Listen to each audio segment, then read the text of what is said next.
آپ میں سے اکثر افراد نے حج یا عمرے کی سعادت حاصل کی ہوگی اور دوران طواف آپ لوگوں نے نوٹ کیا ہوگا کہ مطاف میں بچھا سنگ مرمر سخت گرمی کے موسم میں بھی ٹھنڈا رہتا ہے۔ مطاف میں بچھا یہ سنگ مرمر آخر سخت گرمی کے موسم میں بھی ٹھنڈا کیوں رہتا ہے؟ آئیے چند دلچسپ حقائق سے آپ کو آگاہ کرتے ہیں۔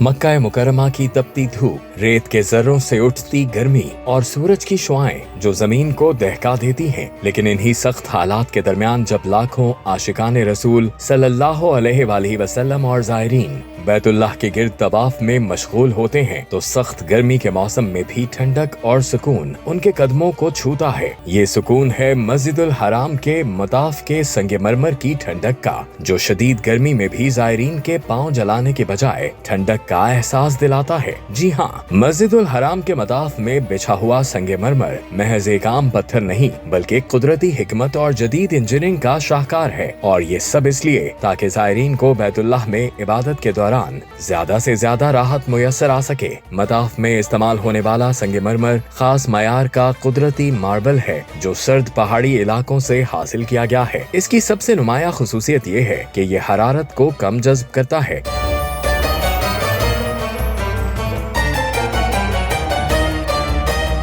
عام طور پر جب سورج کی روشنی کسی سطح پر پڑتی ہے تو وہ گرمی کو اپنے اندر جذب کر لیتی ہے، لیکن مطاف میں بچھا یہ سفید اور ہلکے رنگ کا ماربل زیادہ تر حرارتی شعاؤں کو واپس منعکس کر دیتا ہے۔ یہ بالکل ایسے ہے جیسے سفید لباس گرمی میں نسبتاً ٹھنڈا محسوس ہوتا ہے جبکہ سیاہ لباس جلد گرم ہو جاتا ہے۔ یہی اصول یہاں بھی کار فرما ہے، لیکن صرف رنگ ہی نہیں، اس کے پیچھے ایک مکمل انجینئرنگ حکمت عملی بھی چھپی ہے۔ سنگ مرمر کی موٹائی خاص حساب سے رکھی گئی ہے۔ یہ نہ بہت پتلی ہیں کہ فوراً گرم ہو جائیں، نہ اتنی موٹی کہ حرارت اندر جمع ہو جائے۔ تنصیب کے دوران ان کے نیچے ہوا کے لیے خلا رکھے گئے ہیں۔ یہ خلا ہوا کی گردش کو ممکن بناتے ہیں۔ جب ہوا ان خالی جگہوں میں گردش کرتی ہے تو وہ حرارت کو پھیلنے نہیں دیتی بلکہ اسے منتشر کر دیتی ہے۔ یوں گرمی تیزی سے خارج ہو جاتی ہے اور پتھر کی سطح کا درجہ حرارت معتدل رہتا ہے۔ یہی وجہ ہے کہ شدید گرمی کے باوجود جب زائرین ننگے پاؤں طواف کرتے ہیں تو انہیں زمین جلتی ہوئی محسوس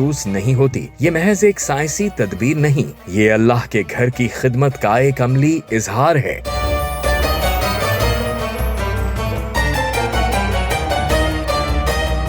سوچئے 1400 سال پہلے جب حضور اکرم صلی اللہ علیہ وآلہ وسلم نے اسی سرزمین پر طواف فرمایا تو تب زمین ریتلی اور گرم تھی۔ آج بھی عقیدت وہی ہے، محبت وہی ہے، خشوع وہی ہے، مگر اللہ تعالیٰ نے انسان کو علم اور وسائل عطا کیے تاکہ وہ اس گھر کی خدمت کو مزید بہتر بنا سکیں۔ یہ ہمیں ایک سبق بھی دیتا ہے کہ اسلام صرف روحانیت کا نام نہیں بلکہ علم، حکمت اور تدبر کا دین ہے۔ یہ دین ہمیں سکھاتا ہے کہ عبادت میں سہولت پیدا کرنا بھی نیکی ہے۔ مطاف کا یہ ٹھنڈا سنگ مرمر ہمیں یاد دلاتا ہے کہ جب نیت خالص ہو تو سائنس بھی عبادت بن جاتی ہے، انجینئرنگ بھی خدمت دین بن جاتی ہے اور پتھر بھی راحت کا ذریعہ بن جاتا ہے۔ جب اگلی بار آپ خانہ کعبہ کا طواف کریں یا اس کا منظر دیکھیں تو صرف سنگ مرمر نہ دیکھیں، اس کے پیچھے چھپی حکمت، محنت اور محبت کو بھی محسوس کریں۔ اللہ تعالی ہمیں اپنے گھر کی حاضری نصیب فرمائے اور ہمیں بھی دین کی خدمت میں اپنا حصہ ڈالنے کی توفیق عطا فرمائے۔ آمین۔